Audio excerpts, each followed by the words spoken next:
I don't need to do much. For the first time in Israel, I'm happy I came. We will talk about fisheries catchers. It's a kind of boring, it's a bookkeeping exercise, but actually, if you don't know the catch of a fishery, you don't know much about it. In fact, you don't know it. So, knowing the fisheries catchers is important. Most people who work on fisheries, on day fisheries, know the catch. As soon as you work internationally, you depend on FAO, the Food and Agriculture Organization of the United Nations, which gets catches from the countries. And the countries don't send them correct data. It took a long time for us to really realize that and follow up on application. And the correction of FAO's data has been has been a major project, one of the pyramids that I mentioned before, that involved 500 people working with me, with us, and several of them are here. And the basic assumption behind this reconstruction was based on two principles, which is you cannot not know anything about the fishery, because a fishery is a social activity, and it will always cast a shadow on the society in which it occurs. For example, you can have a fishery in the Caribbean that is not reported by the government, but which provides fish to the tourists, the cruise ships, or to the hotel and the casinos. Or in the Pacific, I was just talking with a colleague here, the ministers care only about the tuna fishery because this gives foreign exchange, but what do the people eat? They eat reef fishes, and reef fishes are very often not monitored, but you can infer from their consumption and the lack of import that they must catch a certain quantity of fish. So this shadow is one thing. And the second thing is that zero is never a good estimate for a positive value that you don't know. But in many cases, countries where they don't know something, they put NA, and NA in a database, not available or whatever, quickly becomes zero, and a tentative zero for I don't know becomes a hard zero. There is no such fishery. So that is relatively easy to fix because, we fix that by reconstructing the catch. And we reconstructed from 1950 on because we like work, also because we want to have a strong contrast between the present and the earlier state. And the point is that FAO catches usually, or the catch that countries submit, usually contain the industrial catch, but only the artisanal catch, that is, the commercial catch by small-scale fisheries, okay, is usually halfway included. The subsistence catch, very often by women working in developing countries, is never included. Subsistence catch is never included, and that has to do with the position, the social position of the people who perform this catch. There is only one agency that records subsistence catch, is the Alaska Department of Fisheries, but then again, this is within the state limits, and this doesn't go to FAO. And recreational catch is never reported except by Finland. Don't ask me what the Finns understand that fish don't care who kills them, and everybody else doesn't, but so it is. And we perform the reconstruction in 7 steps. So first, we look at what is being reported, and that can be FAO, ICES, or data from our regional fisheries management agency. We identify what is missing. And we know it's missing because we work with people who are experts in the country. For example, here, it was the list, who is somewhere here, and a bunch of other people whose name I can recall, but they told us the data that Israel submits to the government, to FAO, lacks this and that and this, and the recreation catch is not included, and so on. So the missing data are identified, then we look for sources. What sources are there about this data? And you'll be surprised what range of sources one can find. For example, about the subsistence fisheries that is run by women in many countries, you find this in Journal of Gender Studies. Gender studies, usually we guys think this is useless. Here, gender studies are useful. Then when we have estimates, we interpolate between them. Why? Because actually the world exists when we don't look at it. Many agencies, when they sample something, it is there. And when the agency is not there, they think the activity doesn't happen anymore. And this interpolation is perfectly legitimate, except in the case of catastrophe that happened in the meantime, a hurricane that I destroyed the fleet or something. And the total catch then is all the elements put together. And then in 7, we have to estimate the uncertainty associated with this. And for this, we use a technique derived from the PCC, but I will not talk about it. And we do the reconstruction for every chunk of EZ.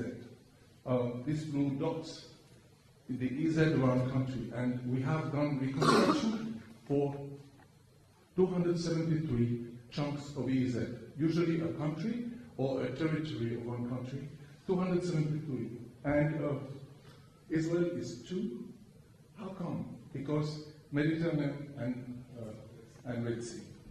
And for the open ocean, the 60% of the ocean, we have done one single reconstruction that's Stone Tuna. So typically, we get something like this. The dotted line is what is reported to FAO. This is the industrial catch and part of the artisanal catch, the small-scale commercial one. It doesn't include the catch by indigenous people, especially in the north of Australia.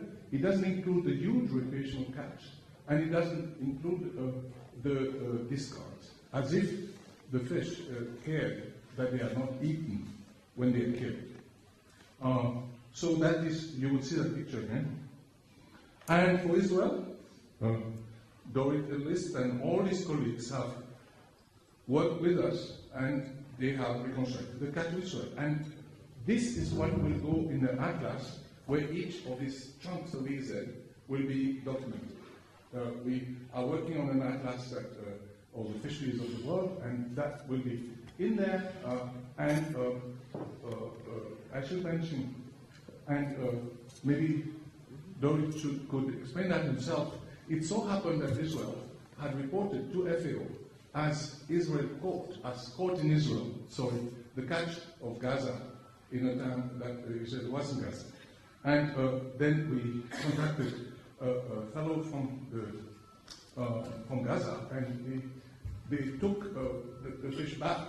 And so we encouraged the publication, the simultaneous publication of the two papers in Acta Adriatica, and they re-established the proper relationship between the catchers, and this is the catch of Israel. And this is published, you can work with it, and we can work with it in a toolkit. And we wanted to celebrate this work, but the Palestinian colleagues thought we would get in trouble if we celebrated that too much. We have also managed to do that in Cyprus. North and South Cyprus worked for the first time together on reconstructing the catch. For the Gulf of Aqaba, there was also a problem because Israel reported the catch that it made in Eritrea. It didn't say it was caught in Aqaba. It just didn't say where it was caught. And we actually did a book on the Red Sea, and there the catches that are made by various countries in the EZ, various other countries, are repatriated, so to say, and we were able to then reconstruct probably what is the catch of Aqaba. We did also for Jordan, Saudi Arabia, and so on. And I will show you another neighbor, and that is Lebanon. And we worked together with a little university in the north of Lebanon, Belmont University, and they produced this in spite of the archives having burned during the civil war in Lebanon. And the catch is, like always, being separated into different sectors, and the ethel catch is not divided into sectors. The ethel catch is just one big thing, and so you cannot infer anything about the relationship, which is very important, between small-scale and large-scale fisheries. And so there is always the catch by sector, the catch by countries, and the catch by species. So one country, one group of countries, where the difference between the reported catch and the real catch is enormous in West Africa. And I have an Algerian student, now a postdoc, who reconstructed all countries, including Algeria here, from Morocco to Namibia, and the sum total of the reconstruction is here.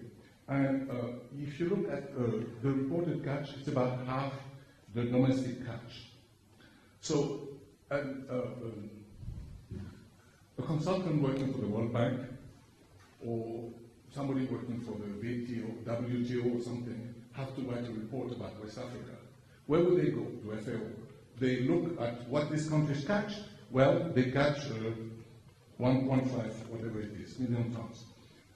But actually, the catch of the domestic catch is only half of the world.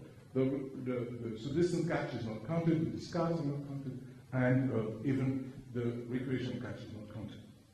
But what is not counted also is the foreign catch, because the foreign catch is reported in Odessa or in Lorient in France, or is reported in Galicia in Spain, or in somewhere in China, because this huge foreign catch, legal and illegal, was in Europe and Eastern Europe, Western Europe and Eastern Europe. Now it's mainly China. And this huge foreign catch is not allocated to Africa. It's allocated to who knows where. And this is the amount of mistake, the error that you make.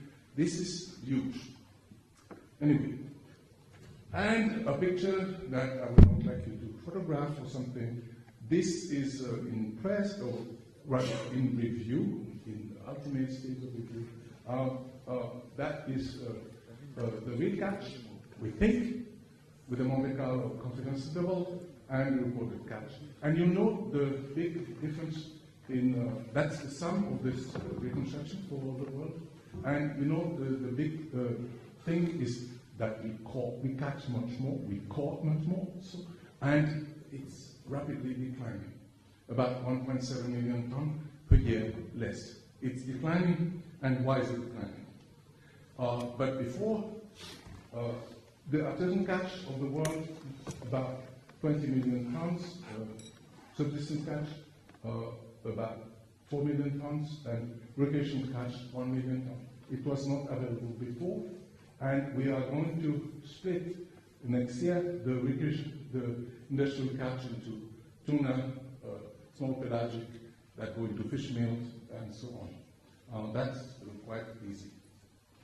And the decline is very easy to explain. That is the evolution of effort in the world. That is, and the transition from small scale to large scale. And it's mainly driven by Asia, China, Taiwan, Japan, and so on. Massive subsidies. I could give a lecture about that, and I've given one in the World Trade Organization. Basically, then, we don't notice this immense growth of effort because actually fisheries are in constant expansion. And you see here the catch of Spain in the 50s. Now, the two maps that you will see, I did them because I was getting an award in Spain and I wanted to give them a present. And here was a present. I showed them the catch of Spain around Spain, a little bit in West Africa, and a little bit in Canada in the 50s, and now. That is the catch of Spain. Now you could reproduce this for France, you can reproduce this for Japan. About 10 to 15 countries monopolize the catch of the world. And it can better be shown rather than through ton per square kilometer by re-expressing the catch of different animals in terms of primary production required by the fishery. The concept was formulated in 1995. Since we know the trophic level from fish space, the trophic level of each fish, and we know the transfer efficiency between trophic level from ecopath, we can, and that's about 10%, we can re-express every ton of fish caught as phytoplankton production. That is, and then we can relate this to the primary production that is observed, which we know from satellite oceanography, and we get maps. We get maps of where is lots of the phytoplankton used by the fishery. And this was done a few years ago, based on reported catch. Based on reported catch, you can see that 10%, 30% of the primary production used by humans occurred only in the northern hemisphere of developed or industrialized countries. And now we use 30% red essentially in all fishing parts of the world. But this was built with a reported catch. When you take the reconstructed catch, you get a map like that in the 50s. That is all coastline were already fished. And there was already some red and deep red, 30% massively in China and around the world. But that's now. And oops. That's now. And we spoke a while ago about Papua New Guinea, and you see the tuna alley around Papua New Guinea.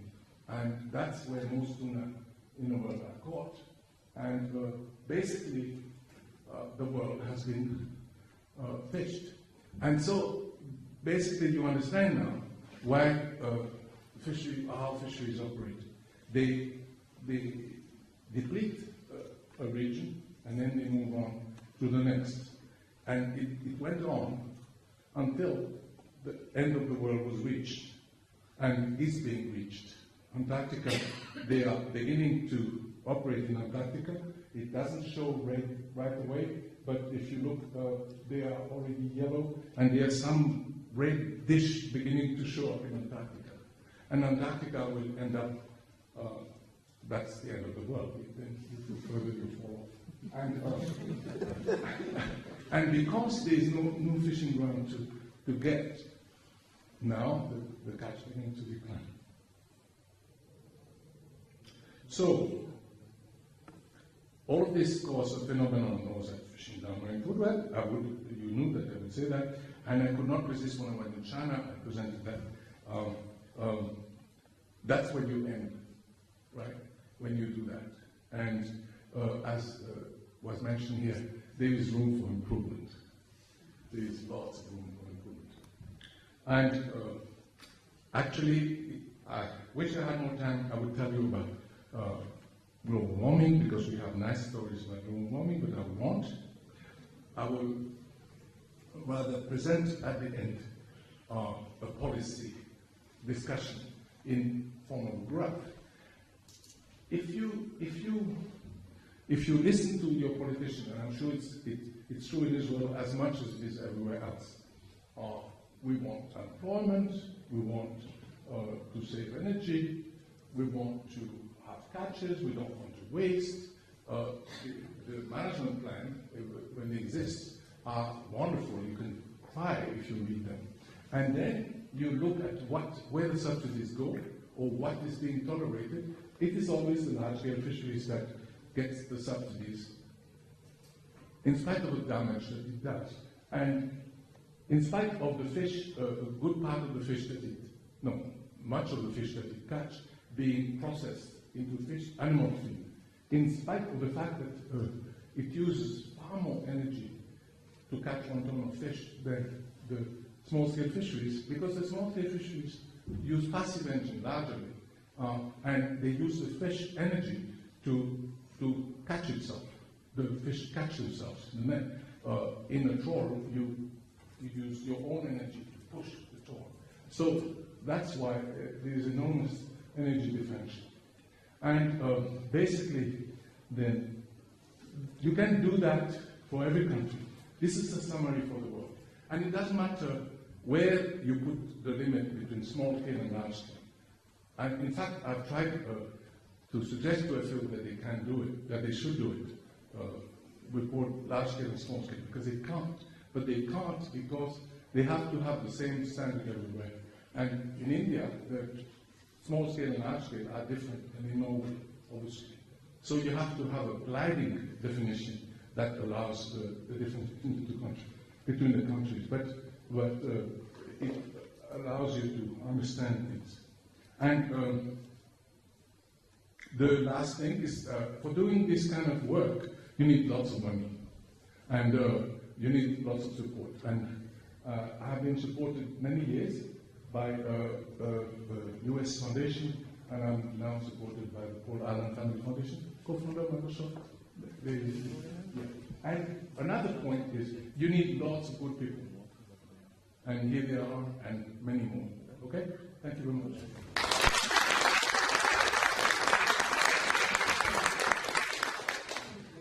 Questions?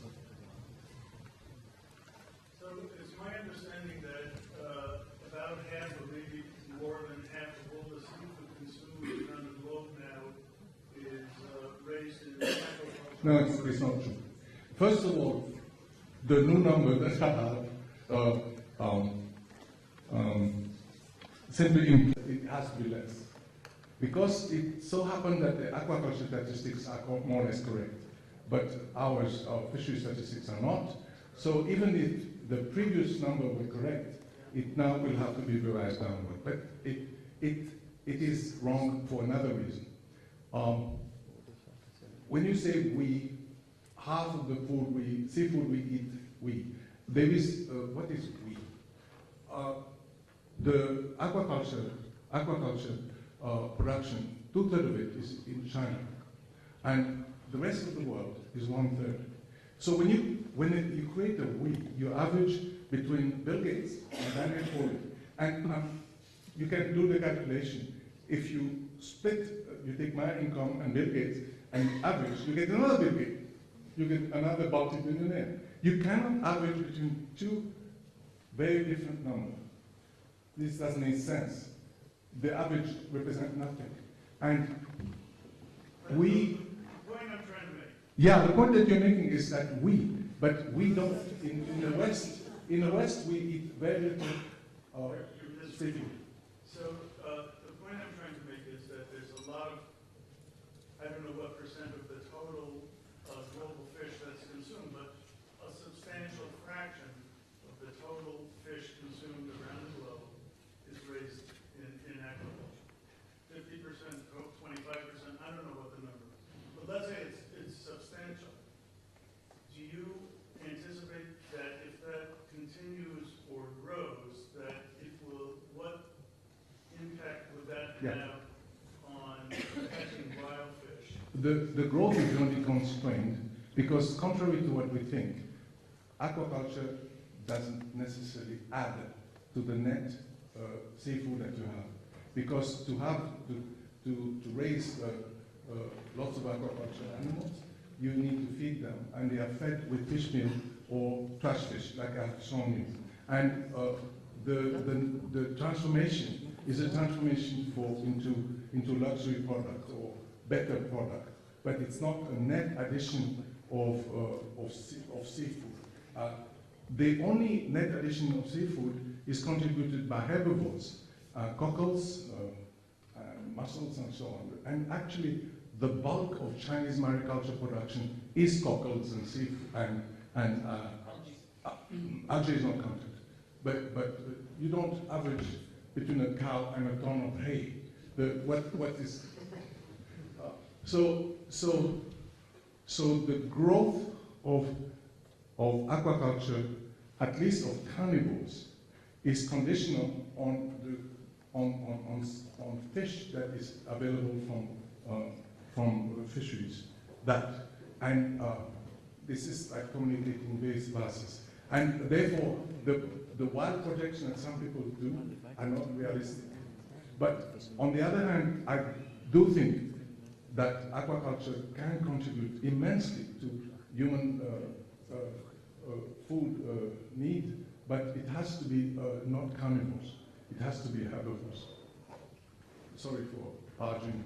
Not a problem.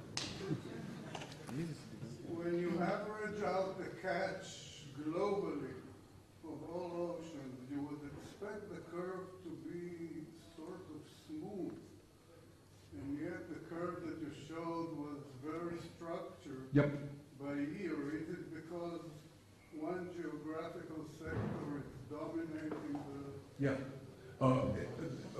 Because the Peruvian anchoveta, among other things, can fluctuate from one year to the other by 10 million tons. That is the catch of Peruvian anchovy. If I eliminated it from Peruvian anchovy, it would be smooth. It's mainly Peruvian anchovy which goes crazy like this. The catch of Peruvian anchovy was 72 was 16 million tons. And 1 year later it was 0. So, yeah. Okay, thank you, Daniel. Thank you.